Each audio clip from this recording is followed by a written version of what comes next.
Hola, buenas noches, tardes o días, depende de donde nos estén escuchando. Este es el sexto episodio de Las manos también pueden hablar. Hoy vamos a hablar con nuestra invitada del episodio anterior. Igual, mucho gusto nuevamente porque esté aquí. Gracias por nuevamente aceptar la invitación.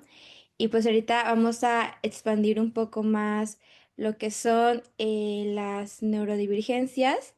Vamos a hablar un poquito más de lo que son el trastorno de déficit de atención, hiperactividad, el TDAH, en general un poquito más de esos aspectos que hablamos la vez pasada. Nuevamente, si la presento, ella es Jessica Montiel. Ella es creadora del Centro de Atención Integral de Neurogeneraciones. También tiene estudios en la licenciatura de Educación Especial en la Benemérita Institucional Normal del Estado, maestría en Desarrollo Familiar en la Universidad Popular Autónoma del Estado de Puebla, doctorado de Educación en el Instituto Suizo de Puebla y maestrante de Neuropsicología en la Universidad Mesoamericana. También tiene algunos cursos recibidos, como 15 cursos multidisciplinarios en trastornos del espectro autista, sistema Braille, lengua de señas, gerontología, neuropedagogía, entre otros. Y nuevamente, muchísimas gracias por aceptar, Jessica, por la invitación nuevamente y para hablar un poquito más del TDAH y entre otros. No, al contrario, muchísimas gracias. Es un gusto estar con ustedes nuevamente. Y bueno, empezamos si quieres. Bueno, ahorita la vez pasada estábamos hablando un poco de lo que era su centro, algunas experiencias que usted ya había tenido con personas neurodivergentes, cómo es el tema de las escuelas, las adaptaciones, el curso de verano que tuvo. Ahorita nos vamos a centrar un poquito más en lo que es el TDAH y la hiperactividad. Así que usted, ¿cómo definiría el trastorno por déficit de atención e hiperactividad?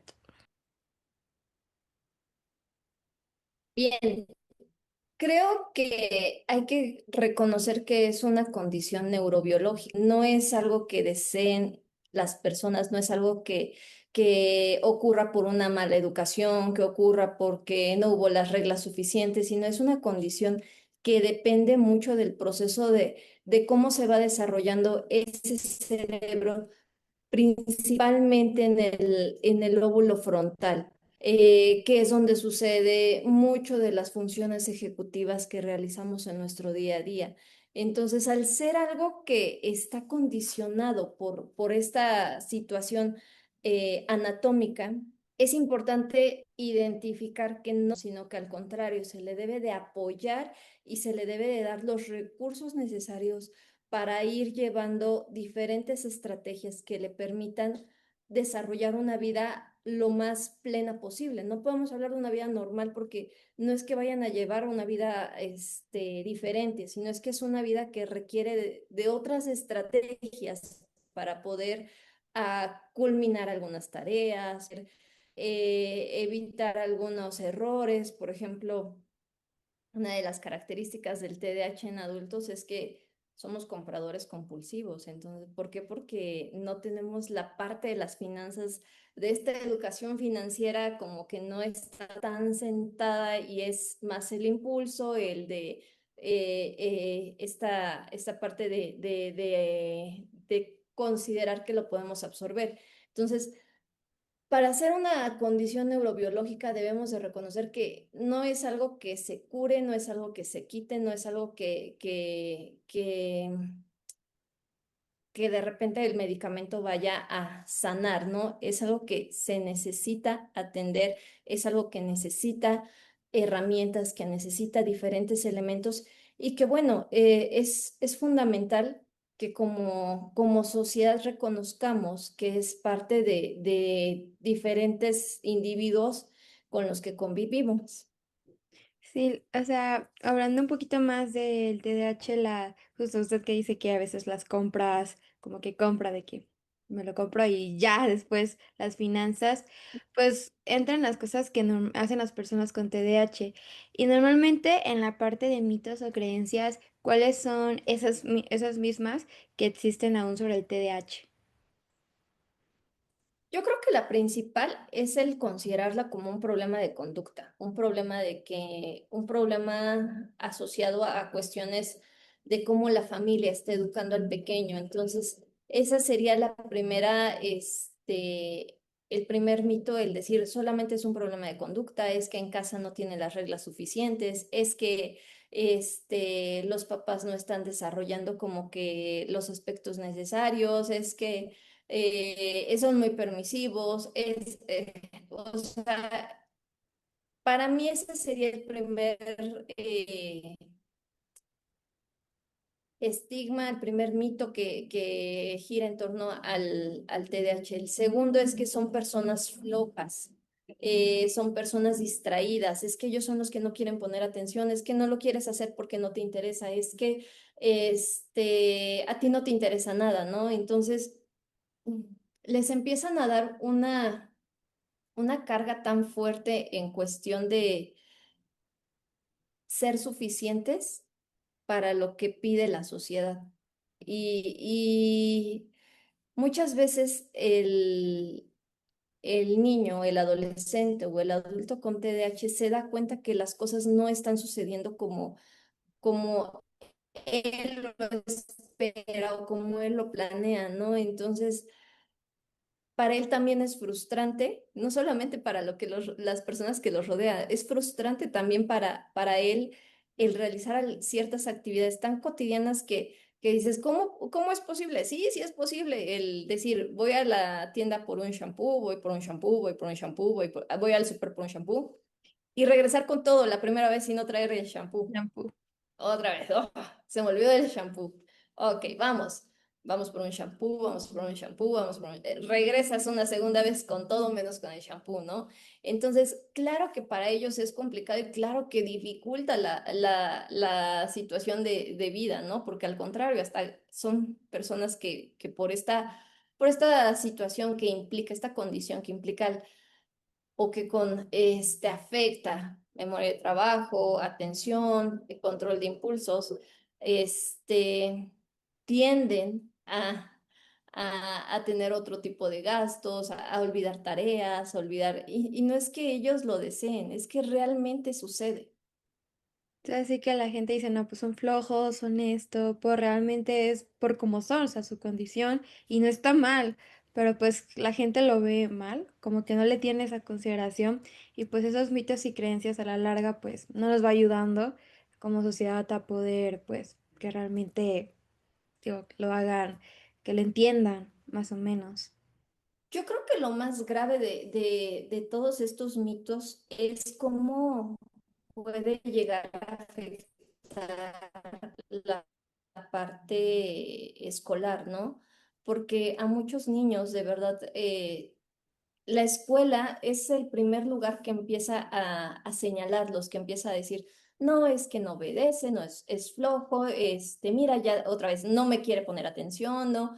Y entonces a veces el proceso en cómo los docentes van etiquetando a estos pequeños, pues claro que implica mucho, ¿no? En cómo ellos van a verse a sí mismos, en cómo esta etiqueta afecta en el proceso de la autoestima. Y algo de lo que presenta muchísimo niños, adolescentes y adultos con TDAH son procesos de baja autoestima, ansiedad, depresión. ¿Por qué? Porque se dan cuenta, o sea, no es algo que afecte la observación de la realidad, sino es algo que ellos están conscientes de que está sucediendo y que no es que no quieran, es que no lo lograron o no lograron terminar lo que habían propuesto. O sea, la gente, o sea, justo lo que habíamos hablado, el episodio pasado de cómo las escuelas, el tema de la adaptación, el tema del prejuicio que existe en ellas, justamente con esas creencias y estos mitos, pues la escuela, que normalmente es un lugar donde igual la gente aprende, se va desarrollando, aunque igual es en casa, en la escuela igual es un punto importante, pues justamente que existan estos mitos o creencias donde pues le bajan el autoestima, empiezan a pensar que ellos son el problema, cuando realmente pues no es así pues justamente hace que, digo, estos mitos y creencias ya que vayan desapareciendo poco a poco para que poco a poco nos vayamos o se vaya concientizando y además pues se vaya manejando de manera correcta, por ejemplo, en estos espacios. Y pues hablando un poquito de esto, cómo se relaciona el TDAH con el concepto de neurodivergencias y por qué es importante abordarlo en una perspectiva inclusiva. El TDAH entra dentro de las neurodivergencias porque es parte de un trastorno del neurodesarrollo, ¿no? Es parte de lo que en el DSM-5 nos implica como trastornos del neurodesarrollo. Está el trastorno del espectro autista, está el trastorno por déficit de atención e hiperactividad, está la discapacidad intelectual y las altas capacidades, que son como esta diversidad en cómo se van llevando a cabo estas funciones ejecutivas, estos procesos cognitivos en la persona y cómo es que estos afectan, ¿no? Sin embargo, al hablar de TDAH, es necesario tener un conocimiento y una base bien cimentadas para poder reconocer que estamos hablando de una persona que presenta un TDAH. En el 2014 había algunos estudios que decían que no, que definitivamente dentro de las neurodivergencias no podía haber, no podía existir una correlación, ¿no? Por ejemplo, autismo no podía presentar este TDAH, TDAH no podía presentar altas capacidades. A partir del 2020 se empiezan a hacer estudios en donde dicen, no, no es cierto, o sea, realmente sí puede haber una doble condición. Entonces, el estudio y la determinación del TDAH es demasiado minuciosa y es conocer cómo va funcionando ese cerebro y por qué funciona ese cerebro de esa manera. Entonces, claro que la neurodivergencia podríamos decir que es reconocer que todos somos diferentes, porque, claro, tenemos una estimulación diferente, una carga genética diferente, un contexto social diferente, un desarrollo personal totalmente diferente, pero en ellos existen diferentes características que comparten, pero que al compartir esas características, puedes perder hacia dónde va esa impresión diagnóstica o ese diagnóstico. Entonces, creo que el ojo clínico acá es muy, muy, muy, muy importante para poder dar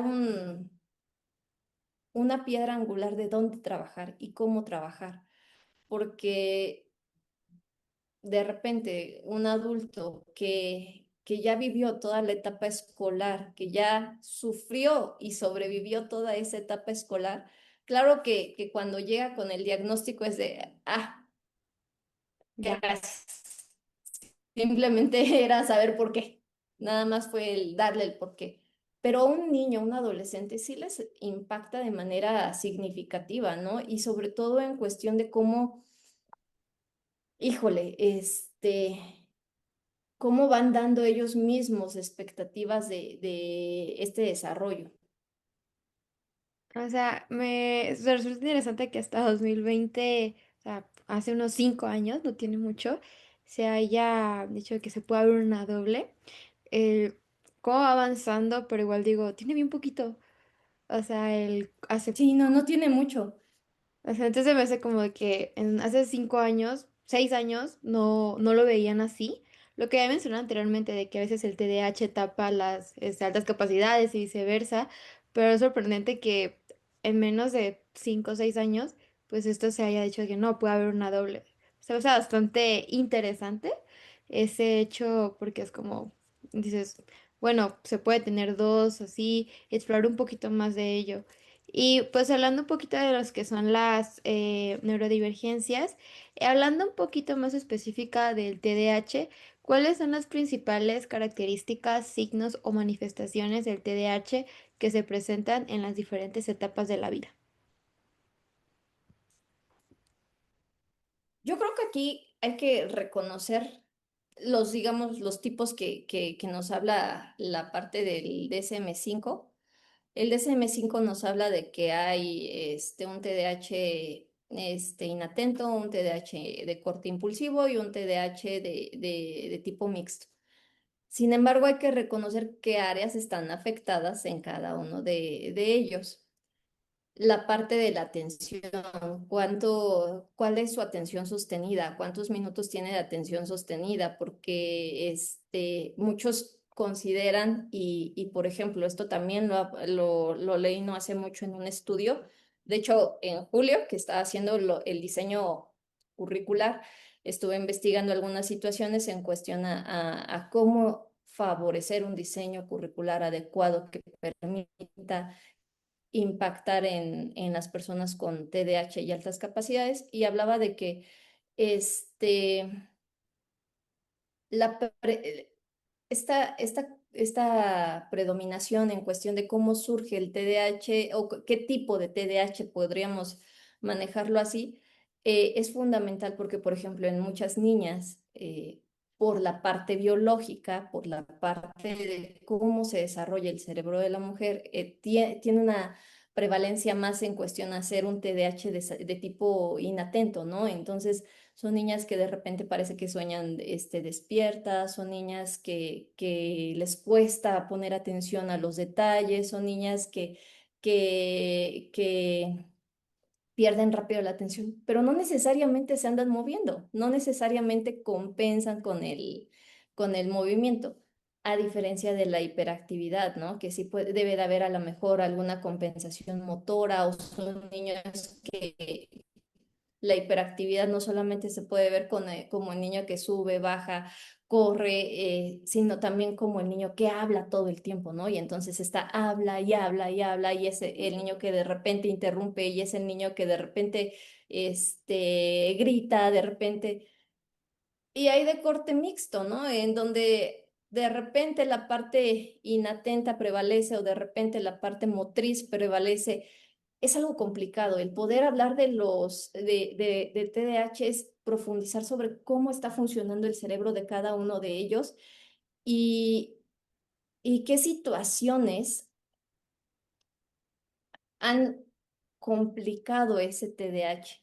¿Por qué complicado? Porque hablamos de cómo está la estructura en casa. Las personas con TDAH, al igual que las personas con TEA, requieren de estructura.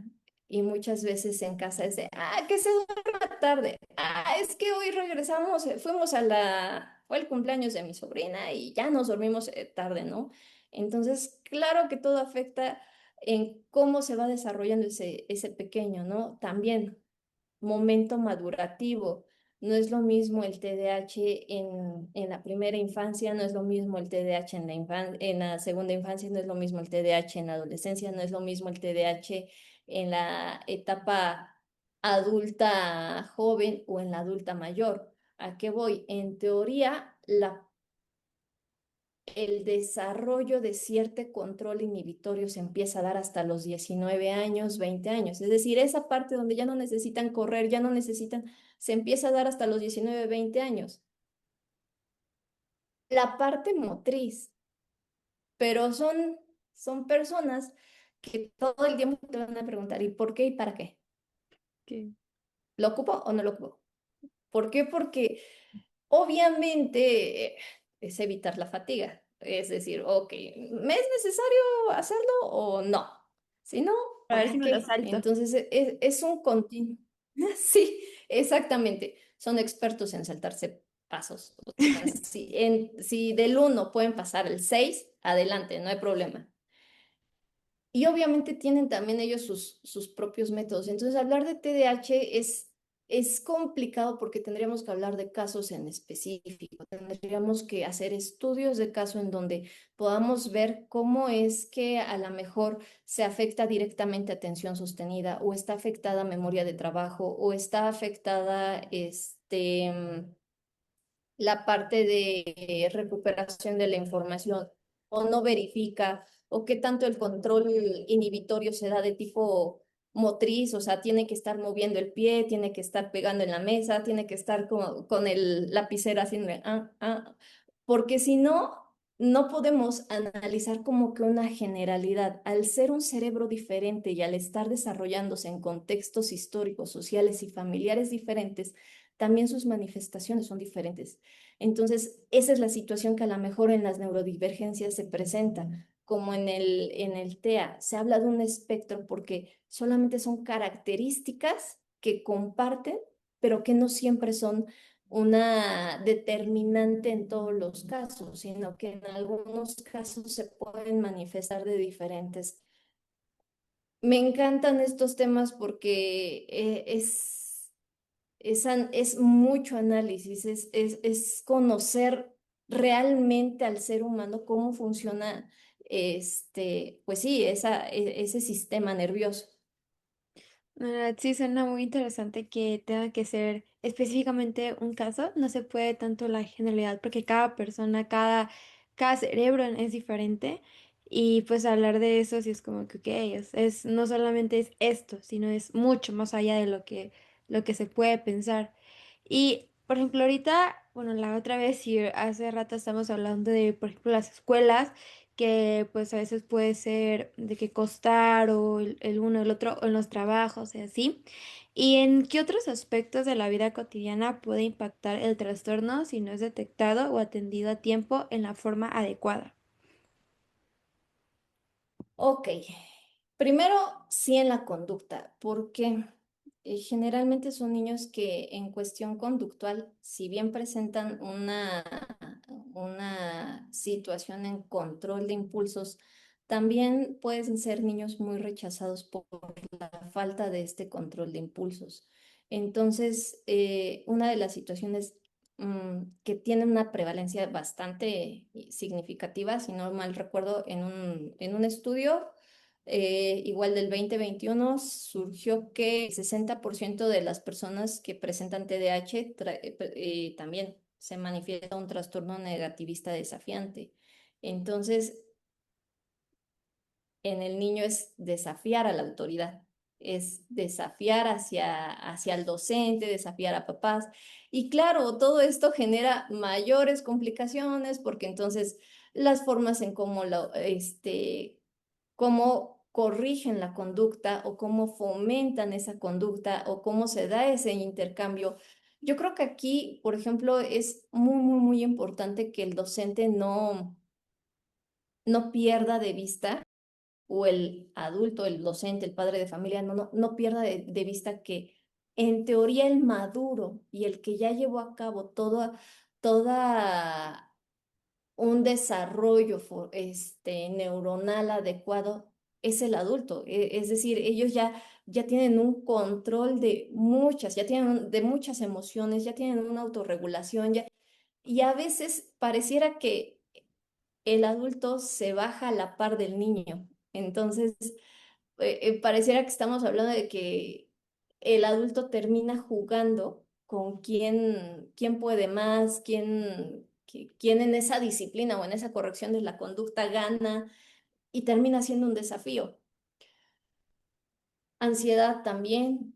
eh, Son personas que al darse cuenta que tienden a olvidar mucho, tienden a perder mucho, pues sí, o sea, entran en procesos de atención, la parte depresiva, porque en cuestión de las emociones, también son personas que sienten mucho.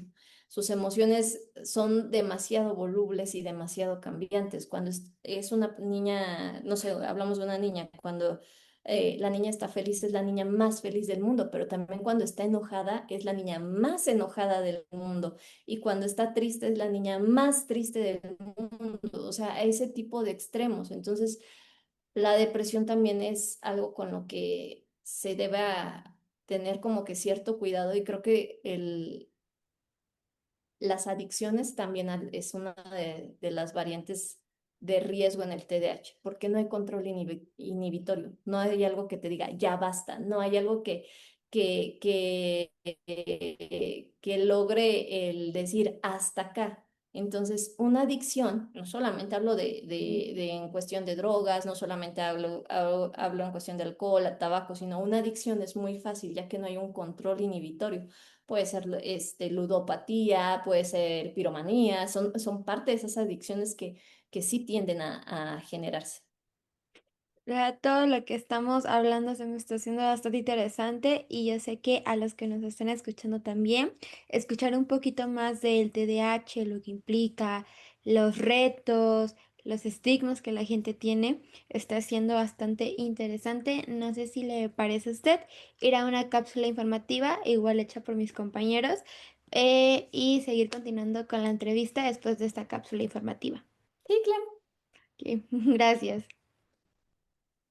¿Sabías que escuchar música activa casi todo tu cerebro? Cuando oyes una canción que te gusta, el sistema límbico, el encargado de las emociones, libera dopamina, el mismo químico que te hace sentir placer al comer o enamorarte. Además, el hemisferio izquierdo analiza el ritmo y las letras mientras que el derecho interpreta la melodía. Por eso, la música puede mejorar tu concentración, tu memoria e incluso tu estado de ánimo.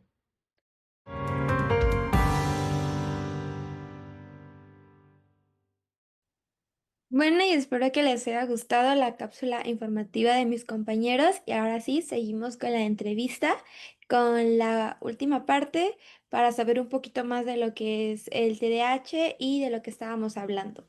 Bueno, ¿cómo ha evolucionado el diagnóstico del TDAH en los últimos años? ¿Qué avances, herramientas o enfoques de esta evaluación existen ahora que estos sean más precisos y con menor estigmatización? Yo creo que ha avanzado muchísimo la cuestión de cómo dar un diagnóstico en relación a TDAH.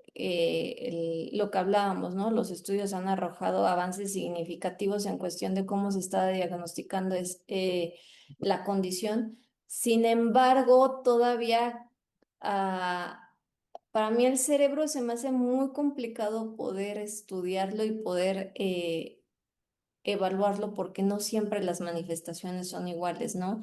Creo que todavía estamos como que en un proceso de continuar mejorando estas formas de evaluar.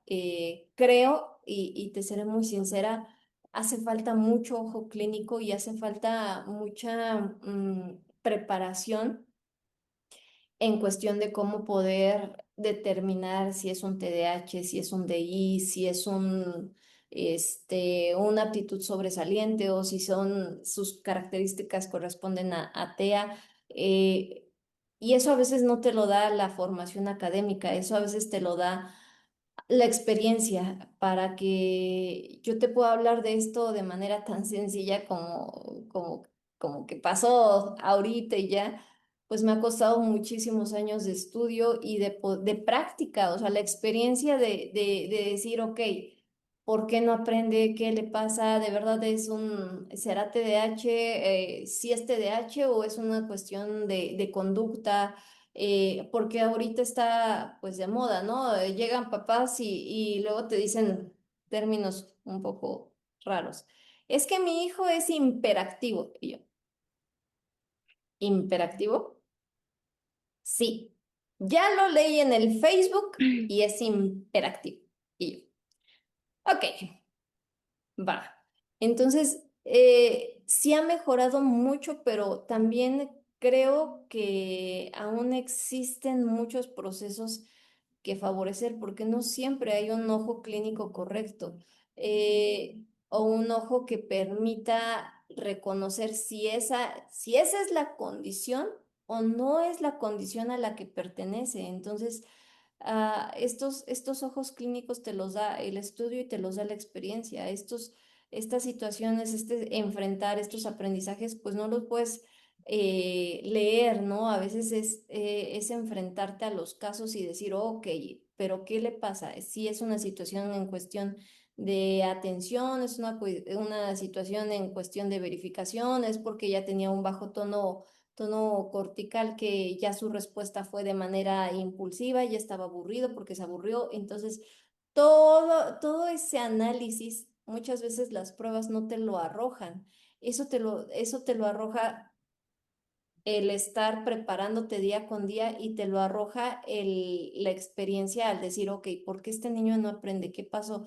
Eh, Uno de los casos por ejemplo, tuve y que jamás psicología le dio un diagnóstico y que a mí me frustró un tanto fue un niño que jamás accedió a la lectura y la escritura, pero el manejo de sistema monetario, operaciones básicas relacionadas con sistema monetario las hacía súper bien. Entonces decía, ok, o sea, me queda claro que la cuestión obviamente era un caso de extrema pobreza, y me queda claro que era la parte del sobrevivir, ¿no? O sea, no estaba movido por el aprendizaje, pero ¿y qué tanto realmente pertenecía a lo mejor a un TDAH, qué tanto pertenecía a un DI, qué tanto pertenecía a una discapacidad psicosocial, que es uno de los términos que también están surgiendo a partir de pues todo este análisis? Porque una prueba, si yo les aplico una prueba, por ejemplo, una escala de Wechsler, en muchos casos me va a salir como un coeficiente intelectual bajo, ¿no? Sabemos que es dinámico, pero ah, para empezar, ¿cómo es que se está aplicando esta prueba? Bajo qué condiciones? Una de las características que te comentaba la otra sesión es que yo era TDAH y a mí una evaluación de opción múltiple con las bolitas, que tenías que rellenar las bolitas, era muy complicado. O sea, mi atención sostenida se quedaba, yo creo que en la pregunta 12. De ahí mi atención sostenida me desesperaba y decía, ok, ya, responde lo que sea.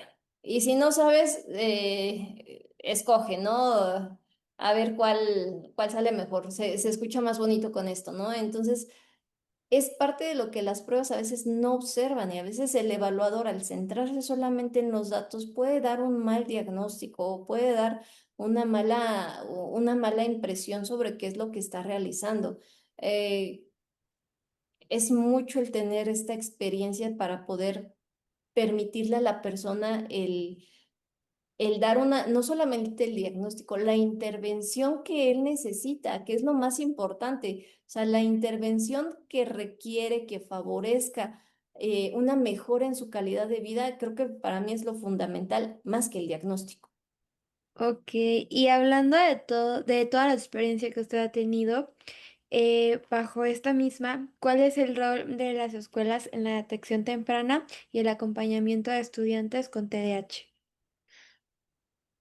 Yo creo que el papel del docente es muchísimo más fundamental, prioritario, necesario de lo que ellos mismos se imaginan. En ocasiones, por ejemplo, el TDAH no logra ser percibido por los padres. ¿Por qué? Porque los padres presentan TDAH. Entonces, o sea, ellos dicen, para ellos, para su contexto, para su realidad, es un comportamiento totalmente normal. Pero el maestro es el que puede decir no. O sea, de los 30 niños que tengo, él es el que está arriba, abajo, se cuelga, no mide riesgos, tiene que estarse moviendo para ponerme atención, me interrumpe a cada rato, sus emociones son demasiado cambiantes. Es quien quizás podría darnos un filtro de observación más exacto. Sin embargo, también este docente debe de encontrar una discriminación y una preparación amplia que le permita diferenciar entre si es un problema de conducta, si es un problema que viene de casa, en cuestión de que a lo mejor se están generando diferentes situaciones en el hogar o si es un problema que de verdad está relacionado con el TDAH. Entonces, a veces consideran que es una solución el decir, ok, es esto y ya, se acabó. Pero no toman en cuenta que uno de los papeles fundamentales es el de ellos, porque no solamente el hogar presenta estructura, la escuela es uno de los lugares que más estructura presentan para una persona que presenta TDAH, ¿no? Es uno de los lugares con los que más puede apoyar, corregir conductas, modificar comportamientos y a veces la apatía también puede llegar a generar pues ciertas malas concepciones de la persona, ¿no? O sea, incluso algunos fracasos escolares puedo considerar que son parte de cómo ha sido percibida ese estudiante, ¿no? El decir, no, pues yo no sirvo para esto, no, pues es que a cada rato me están sacando, sobre todo, por ejemplo, en secundaria. No, pues es que a cada rato me estaban sacando de la secundaria, es que a cada rato me están regañando, es que por todo me están señalando, es que dicen que no aprendo, es que dicen que no pongo atención, es que yo no cumplo con las tareas, es que... Y entonces, en lugar de ser un agente favorecedor del proceso de inclusión, terminan siendo un agente que, que promueve la deserción de estos estudiantes. Eh, una vez me decían en una plática, pero es que tú no te ves como TDAH. Y yo, sí lo era. Y me dicen, ¿cómo que sí lo eras? O sea, sí lo soy, y le digo, pero es que no me conociste en la secundaria. Digo, en la secundaria me sacaban a cada rato del salón, en la secundaria, sí había esa parte de impulsividad, sí había, yo lo reconocía, o sea, yo después en la etapa adulta digo, ah, sí, o sea, era de la niña que andaba, eh, no sé, metida en el agua, era la niña que ya se había subido al árbol, ya había, no sé, sacado los animalitos y correteado, o sea, tenía bastante energía. Sin embargo, un contexto que no logra ver las situaciones que presenta el niño, el adolescente, pues es un contexto que termina señalándolo. Entonces, en la adolescencia yo no tiene mucho que una amiga que estudió psicología, estuvimos en la secundaria juntas y me dice, sí, sí eras. Y le digo, exacto. O sea, le digo, ¿por qué? Porque, o sea, yo recuerdo de repente hablaba y me sacaban de clase y era Montiel dos vueltas a la cancha y yo, no, ¿por qué otra vez? Es que no quería hablar, pero es que, o sea, sí empiezas a reconocer como que todo esto y te das cuenta que no todos los docentes están preparados para entender que las prácticas deben cambiar y, y es algo que permanece, o sea, cuando hay un tema que no te genera la atención que te debe de generar, por ejemplo, en un TDAH, es demasiado complicado el prestar atención. Y entonces tienes bastantes pensamientos intrusivos en cuestión de quiero ir al baño, ya sé hambre, ¿qué podremos comer? Como que piensa ¿Estarán en buenas las mucho. estarán ricas las memelitas de la señora que vimos ahí afuera? No, dejé de abrir, sí cerré la puerta con llave, se me hace que ya no bajé al gato, y le di de comer, no me acuerdo. Bueno, pero sí aguanta, sí, ahorita llego a darle de comer. Y entonces, por más que quieres entrar atención, pues no, es complicado, ¿no? Y a veces ya se está tomando como cierta moda, pero sí es estresante el enfrentarte a un pensamiento que tú lo acabas de tener en una milésima de segundo y parece que te borraron el pizarrón y tú, ¿qué? Es que sí me acuerdo que tenía que hacer algo, pero no me... Entonces sí, esa parte es un tanto complicada y a veces la escuela no logra reconocer que para mí en el TDAH debe de haber dos lugares seguros. El primero es casa y el segundo es escuela. Sí o sí los que deben de entender, apoyar y favorecer el desarrollo, la formación académica del niño son los docentes. Del niño, del adolescente y del adulto joven, porque también, pues en la universidad no siempre estás maduro, o sea, no siempre terminas de favorecer todas estas funciones ejecutivas, ¿no? Luego estás, es que se me olvidó esto y andas corriendo, ¿no? Sí, de por sí ya es típico, o sea, adulto chiquito. Tráigame un adulto más grande porque yo no puedo. Y así más complicado justamente en como que ese apoyo que hay en las escuelas, lo que hablábamos pues ya anteriormente, el hecho de que realmente pues se apoye de una manera, o sea, justo a las personas con TDAH de que en la secundaria, por esto me pasaba esto, por eso era así, por eso era el otro, acá, allá, o de que algo y se me olvida y anda como que así al 1000 por hora, justamente que las escuelas tengan ese apoyo, o sea, den el apoyo necesario y estén capacitados justamente para que realmente se llegue, no sé cómo decirlo, pero sí sea de manera efectiva. Entonces, por ejemplo, en las estrategias de apoyo, no solamente en la escuela, sino en otros lados en general, ¿Qué apoyos conoce que ayuden a facilitar el aprendizaje y la organización en personas con TDAH que no requieran necesariamente de medicación? Yo creo que, a ver, la medicación no en todos los casos puede ser necesaria, pero en los casos que es necesaria es importante que neuro revise. O sea, para mí el acompañamiento de neuro es fundamental. Pero, ¿qué estrategias podríamos utilizar? Listas de cotejo no porque se te olvidan. O sea, por más que quieras tener tu lista de verificación, se te olvida dónde dejaste la lista, ¿no? Agendas, agendas se te olvida.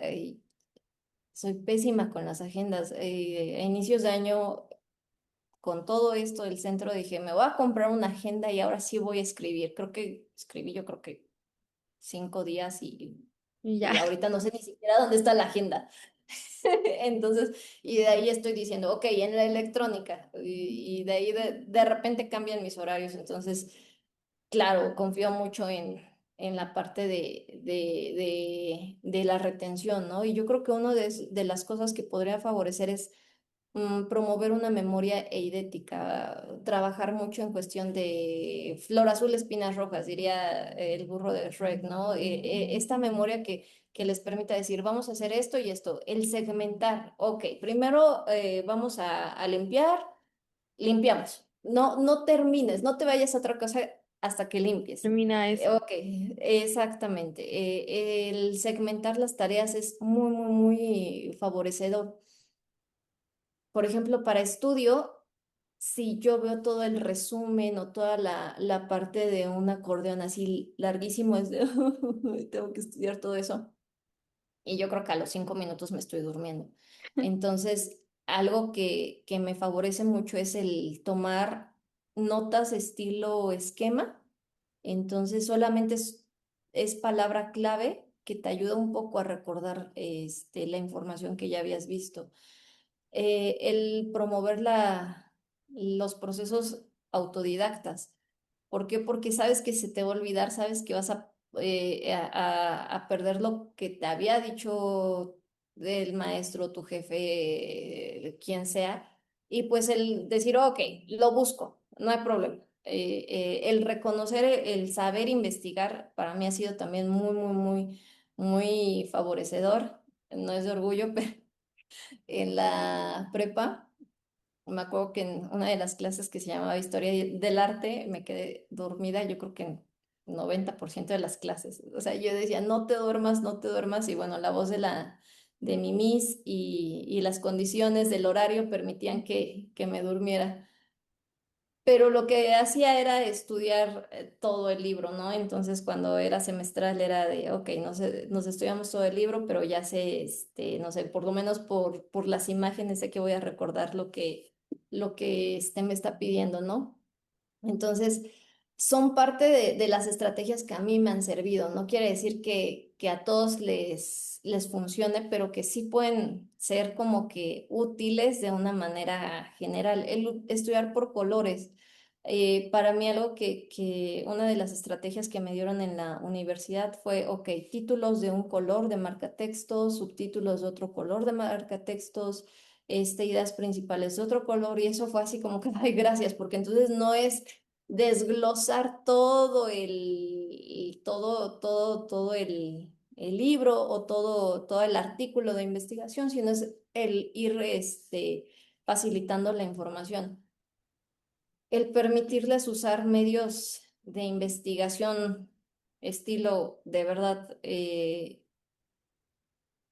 verídicos, el enseñarlos a investigar de una manera que la información que obtengan sea verídica, creo que también les funciona mucho porque ellos mismos crean su propio sistema, ¿no? Ellos compensan.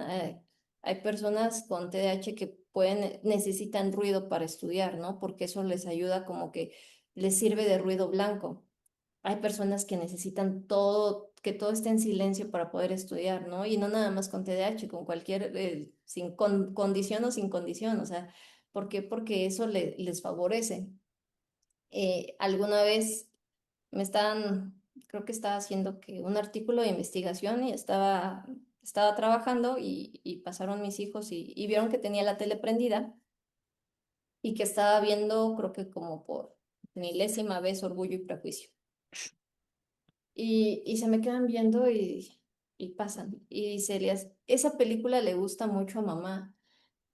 Contesta mi hija mía. Le dice, no, es su ruido blanco, déjala, está trabajando. Y entonces se fueron y yo así, ok, bueno, ya, identificaron algo. Entonces, son parte, ¿no? El tener una, también, para mí algo muy, muy, muy necesario, esto ya se me está olvidando, es establecer horarios y dinámicas. Es muy importante la disciplina, aunque nos cueste la disciplina, la rutina. ¿A qué voy? Todos los días, si te vas a parar se van a parar a las 5 de la mañana, es todos los días a las 5 de la mañana, todos los días te duermes a tales horas, todos los días haces un ritual de sueño, o lees unos 20 minutos, apagas dispositivos, cenas, te bañas, o sea, tener una rutina bien establecida favorece a que también no tengas que someterte a tantos cambios ni adaptarte a tantos cambios. Entonces, incluso para los niños es fundamental esta parte de la rutina porque les estableces estructura y ese cerebro es como un cuarto desordenado. Un cuarto desordenado necesita estructura, necesita que vayamos organizando cajón por cajón. Aquí van los calcetines y toda la ropa interior. Aquí va las playeras y eso le va a favorecer muchísimo más que la parte no sé, de continuar evaluando, de continuar. Claro que se tiene que seguir evaluando, pero si no trabajamos desde casa, para ellos también es como que todo un desorden. Y sobre todo el reconocer sus habilidades es muy complicado. Estas estrategias se me hacen muy interesantes. El hecho de tener el horario, el... Ay, se me fue un poquito la onda ahorita. Bueno, las diferentes actividades que menciono ahorita, sí se me hacen como tácticas que justo lo que decíamos, no son parte médica, sino estrategias que uno puede hacer, el ruido blanco, el no, mucha gente que dice, no, yo necesito ruido, no, o sea, pero este ruido en específico, es decir, no, pero pues este ruido no está tranquilo, o sea, es un ruido que cómo te puedes concentrar, no sé, pero es mi ruido o de que no quiero nada, quiero absoluto silencio, quiero, o sea, los diferentes modos para que se pueda, pues, justamente esas estrategias para llevar las cosas, ir a su ritmo, o sea, que las cosas que haga, pues, se haga a su manera y eficientemente, o sea, que se hagan, al final de cuenta. Igual, por ejemplo, hablando un poquito más de ello, y de lo que hablábamos en las escuelas, el tema de las personas, la sensibilización, el tema de, pues, que la gente se capacite en general los docentes, principalmente en las escuelas, que vimos que es un punto importante, al igual que que el hogar. ¿Cuál es la importancia de la sensibilización y capacitación a docentes, familia, compañeros, comunidades para crear entornos más empáticos y equitativos para personas con TDAH? Ok, para docentes. Yo creo que una de las carreras que no puedes dejarte de preparar es la docencia. Muchísimo más en esta era. O sea, estamos en una era en la que en 5 años cambian las investigaciones, cambian los resultados, cambian los estudios, cambia las formas de percibir una condición, de percibir el mundo, de percibir el cambio climático. O sea, si el docente deja de capacitarse creyendo que la experiencia es suficiente, desde ahí vamos a afectar una adecuada intervención con el TDAH. ¿Por qué? Porque es reconocer que cada generación es totalmente diferente. No es lo mismo los niños que acaban de nacer ahorita, el día de hoy, en este año, a los niños que nacieron hace 10 años, que ya les tocó vivir una pandemia, a los niños que nacieron hace 20, ya no son niños, a los adultos que nacieron hace 20 años, a los adultos que nacieron hace 30 años. Entonces, Algo que es complicado es que, por ejemplo, cuando acudo a capacitar a docentes, la actitud es que eso ya lo sabemos, ya lo hicimos y no funcionó. Ok, ya lo hiciste con una generación y no te funcionó, pero no quiere decir que con el resto de las generaciones no te funcione. Quizás no te funcione en una, pero en la otra sí, en la otra tengas que hacer nuevas modificaciones, en la otra tengas que cambiar totalmente la estructura de tu estrategia. Entonces, es importante que su capacitación sea constante y sea consciente de que la deben de aplicar, no solamente el decir, ay, sí, ya, ya, ya. Porque bueno, esto pasa a lo mejor un poquito más en educación pública, ¿no? Ya, ya lo tomé para poder, no sé, subir a un aumento La o que solo para cualquier cumplen. otra, como un requisito, pero no profundizan sobre el impacto que tiene en la vida del niño que está en sus manos, ¿no?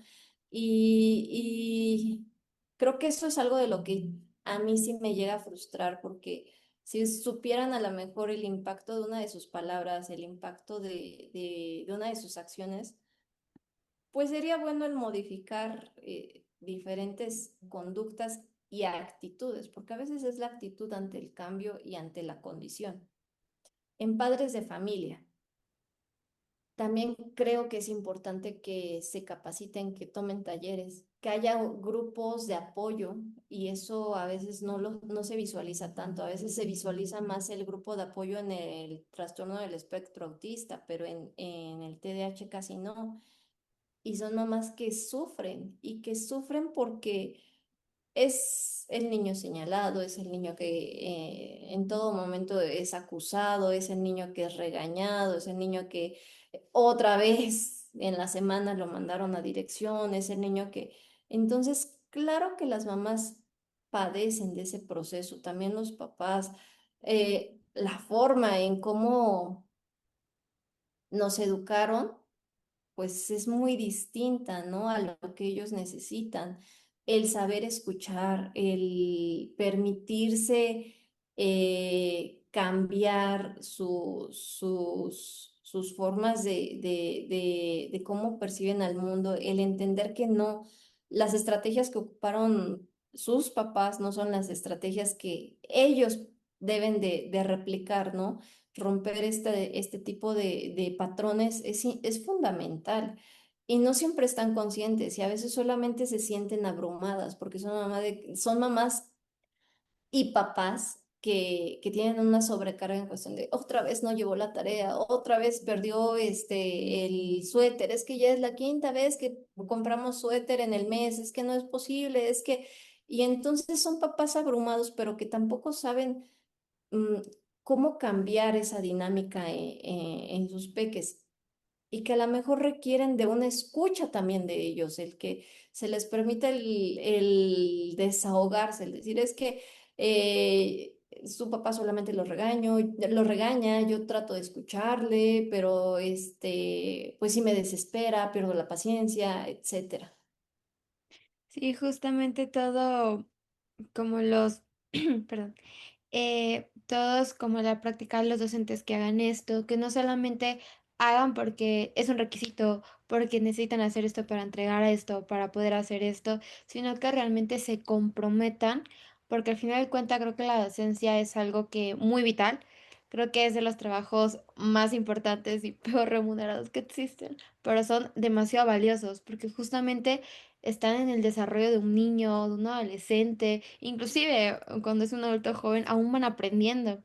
Entonces el hecho de que el docente realmente se comprometa pues, con el alumno, pues hace bastante pues, diferencia el hecho de que esté capacitado. Justo no es lo mismo una generación Z, un millennial, porque cada uno tenemos diferentes características, tenemos diferentes contextos históricos, de tiempo, cultura, entonces justo lo que decía anteriormente, lo que funciona en unos no funciona en otros y estar en constante aprendizaje pues ayuda muchísimo a que todas TDAH y todas esas neurodivergencias pues se vayan, este, pues realmente se tenga la capacitación y la atención y el apoyo necesario. Entonces se me hace muy interesante todo lo que hemos hablado, el tema de los papás, el tema de que las características del TDAH, algunas de las formas de cómo se lleva y todo esto. Se me hizo muy interesante. Yo sé que a todos los que están escuchando también. Igual le quiero agradecer muchísimo por su tiempo nuevamente, que nos hablará ahorita un poquito más del TDAH, que nos contará pues igual unas experiencias de esto y del otro. Y nuevamente agradecerlos, igual a todos los que están escuchando. Gracias por escuchar este sexto episodio de este podcast que está en el 15 aniversario. Que nos pueden escuchar en diferentes redes sociales como Spotify, como YouTube, entre otros. Y pues nuevamente no me queda más que agradecerle a usted, Jessica, por nuevamente pues aceptar esta invitación.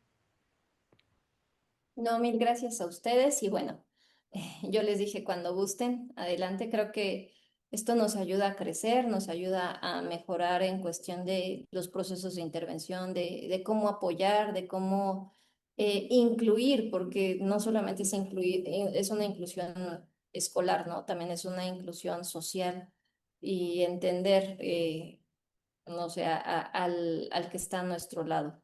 Entonces, para mí es fascinante, creo que son áreas que me encanta estudiar y que creo que no termino de estudiarlas y bueno, pues con todo gusto.